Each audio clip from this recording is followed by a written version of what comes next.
Alright there, ladies and gentlemen. I'll be Shard here for a look at Sony's conference at this year's E3. Now again, I'm going to be covering the pros and cons of both conferences, of which there are a few. And of course I'm going to be entirely impartial as always, and base each conference on their own merits and what they bring to the gaming industry. Now I've already had a freaking go at Microsoft for their bullshit with the Xbox One, so now it's time to have a look at the PS4 and what it can bring to the games.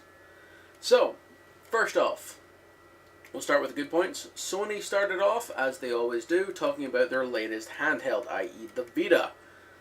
And of course, they showed a couple of games for that, nothing really to blow your fucking boxers off about, but then moved on to the PS3 and continued to show trailers and of course interesting new games coming out for the PS3, showing us more trailers and more games upcoming for the system, such as trailers for Rain, Beyond Two Souls, Batman City Arkham Origins, Gran Turismo 6, and The Last of Us.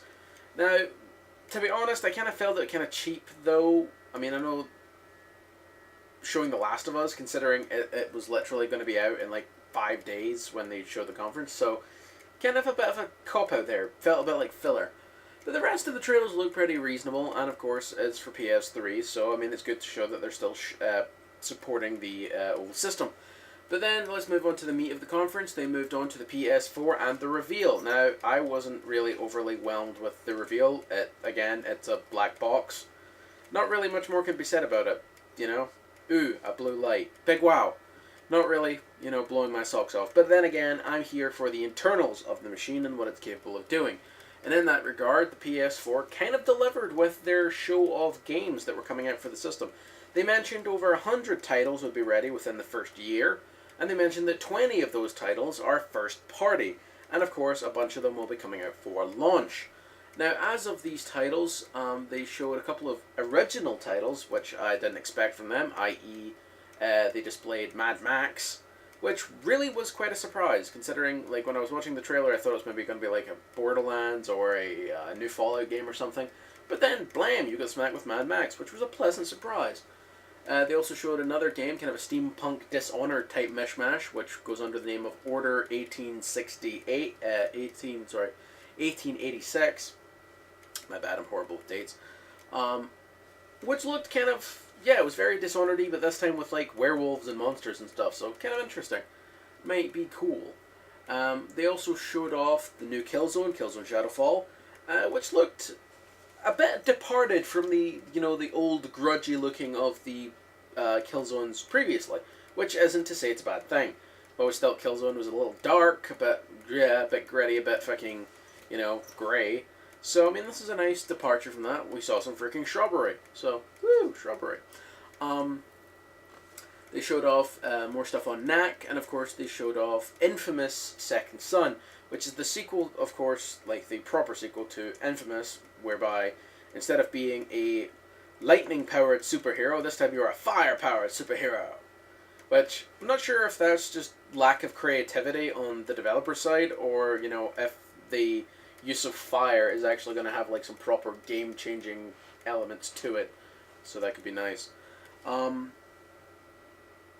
What else did they show? Oh, there was announcements from Square Enix about Final Fantasy Versus 14 becoming Final Fantasy 15.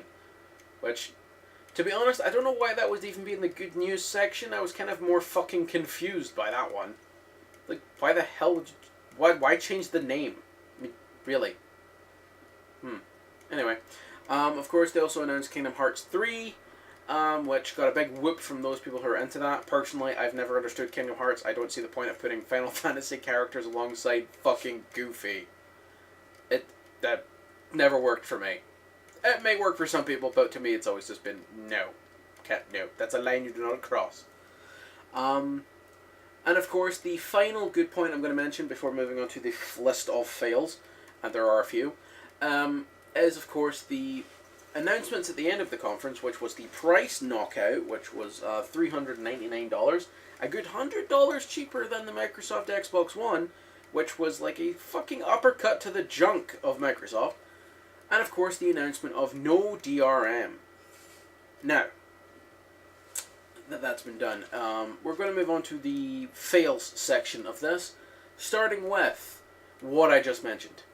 The no DRM and the price tag. Now, I put them in the good section because, you know, undercutting Microsoft, awesome. And no DRM, peachy. However, as of the end of the conference and a day later, and of course, you know, people doing their math as I did in the last thing, it turns out that the DRM situation isn't exactly as crystal clear as Sony made it. The guy, Trent, what's his face, the guy who does the freaking demos, a day later had a interview with Jeff Keighley from Game Trailers. Now, in that interview, it turns out that although Sony is striving for all their first-party games not to suffer from any DRM restrictions, he said quite clearly it is still possible for third-party developers and game designers to restrict games via DRM. So, from his line of no DRM to there might be DRM but not in our games. So, definitely a fail in my mind, because that's again Sony pulling the same freaking double talk that they've done before. And again, there's even more of it on this freaking conference, and some of it is the same repeat shit they pulled last time. So, let's head into this. Also, like I was going to say, the price tag, for example. As you guys saw last time around when I did Microsoft, I did a freaking section of math over here, and I'll be doing the same thing here. I don't actually do the math while I'm recording the video. I do the math in the annotations later. So, but from my brain, from, you know, the shit I managed to figure out last time, from a $499 console from Microsoft, it cost us, in grand total, what? It was, works out it's £429, roughly. In dollars equates to $671, roughly. So, in my brain, a £350 console, which is the price for Sony's PS4, will run us somewhere in the region of, let's see, 540, roughly? I might be right, might be wrong. It'll show up here. But yeah, we're still being financially buggered by the corporations from across the world if you don't buy your shit from America. So, because the only benefit here is the fact that the PS4 has been announced that it will not be region locked, so UK and European customers could probably buy a US version and get it imported here and actually get a decent fucking saving on it. Because holy crap, getting buggered sideways just because you live in a country with a high fucking currency exchange sucks balls. But anyway, next fail. It's a personal problem of mine. I don't really like the fact that Sony demoed games that had literally just been shown. For example, they demoed on-stage demos of Watch Dogs and Assassin's Creed 4 Black Flag. Now, they were literally shown less than an hour previously on Ubisoft's own conference. So, to me, that feels like filler. I don't like... like, at worst... at best, it's filler. At worst, it's fucking pointless fan catering. We don't need to know. We already just saw it. Really, you should be showing shit that's exclusive to your console and what you're bringing exclusively that's not going to be on any other system, or that Microsoft would also have, because Watch Dogs and Assassin's Creed are also going to be on Xbox. So, little lame. The next one is, of course, another PR thing. Another thing that I mentioned earlier that Trent has a big fucking problem with, which is letting his mouth run when he doesn't actually have the facts.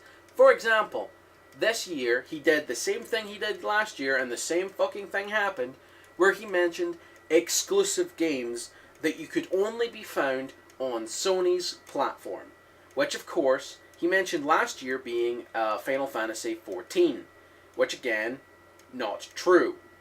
This time, he came up with the same thing, saying that the next Final Fantasy, that Kingdom Hearts 3, and several other games including Diablo and the beta for Elder Scrolls Online would be exclusive to Sony's platform. This has in fact been proven wrong by the developers of each of these titles. Square Enix has pulled them up again on this, saying that they shouldn't be mentioning shit that is not actually exclusive if it's going to be cross-platform and inclusive on the other systems. So again, it kind of just pisses me off that Sony keeps doing this. They keep mentioning the word exclusive without actually seeming to understand its meaning. Exclusive means to your system only. You know, It doesn't matter if it's on PC as well, because we saw a crap ton of indie games from Sony, which I didn't previously mention on the good parts, because they're alright, but they're already, most of them on Steam, apart from the Abe's Odyssey HD remix, which is decent enough, but I don't think it really deserves much of a mention. But yeah, it fucking annoys me that if it's going to be on your competitor's system as well, you can't really call it exclusive. That's really just trying to fucking do some fan hype, and it really pisses me off when Sony goes into these underhanded methods when they don't have to. They've already pretty much won a good chunk of fans just from undercutting the price of Microsoft's behemoth console and keeping the whole trade games and limited DRM thing. So they didn't have to go for all this fucking talking about exclusives that aren't fucking exclusives bullshit.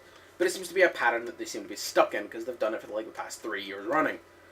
But anyway, the final fail I think I can mention, really, is one that is a fail on a sort of business level and a fail on a sort of personal level. But more than anything else, it allows me to make this face. That's my smug face. That's the face I like to make when I'm feeling smug. See? Very smug. And that is the fact that the PSN is now purchase only. The amount of arguments I have heard from PSN fanboys over Xbox Live users is the fact that the Xbox Live system you have to pay for. Now guess what, you PSN knob jockeys? You also have to fucking pay for it, and pretty much a similar price to what Xbox Live is charging. So that argument is null and void, and pretty much every Xbox user who's ever paid for Xbox Live can now suddenly go, and feel quite happy about it. You know why? Because sucks, don't it? Now, just for a quick math blast here as to why Sony is probably charging people for PSN access, it's a simple fact that over the past fucking 8 years of Microsoft running Xbox Live, there has been 46 million unique Xbox Live Gold members. Those Gold members pay $60 a year. Now, if you equate that out to, I don't know, 46 million times 60 over the course of 12 months, you get a grand total of about 1.8 billion US dollars, which is enough to keep Xbox Live going and have a shit ton of cash left over. So, it now seems that Sony has clocked on to this business model, and with the release of their new console, they're able to actually do it. Because with the release of the PS3, they were unable to actually, force people to pay for PSN, so they gave PSN Plus users optional status. But this time around, it's a new console, a new generation, and they can force you to do it. So, Kenneth fails for you guys who have always been arguing that, oh, the PSN is better because you don't have to pay for it, blah, blah, blah, blah, blah, blah, blah. And I get to sit there and go, well, you do have to pay for it now. I like my smug face. Anyway, so, yeah. But overall rating for this year's Sony conference is going to be a high B. So we're going to have a B+ this time around. There was some fails, obviously, not so much technical hiccups as there was in Sony's conference, or Microsoft's conference, sorry. The pacing was pretty reasonable. There was a good mention of the indie market, of course, and a unique exclusive, some new content coming out, which is always reasonable to see. But again, a lot of the demos they showed were for games that are multi-platform, games that are freaking coming out on other systems, and of course, games that have already been fucking shown that day. So, yeah. And of course, they get some credit for the whole, undercutting Microsoft, which was a ballsy move for Sony, and I applaud them for going out that way. But we'll see what happens in the months to come.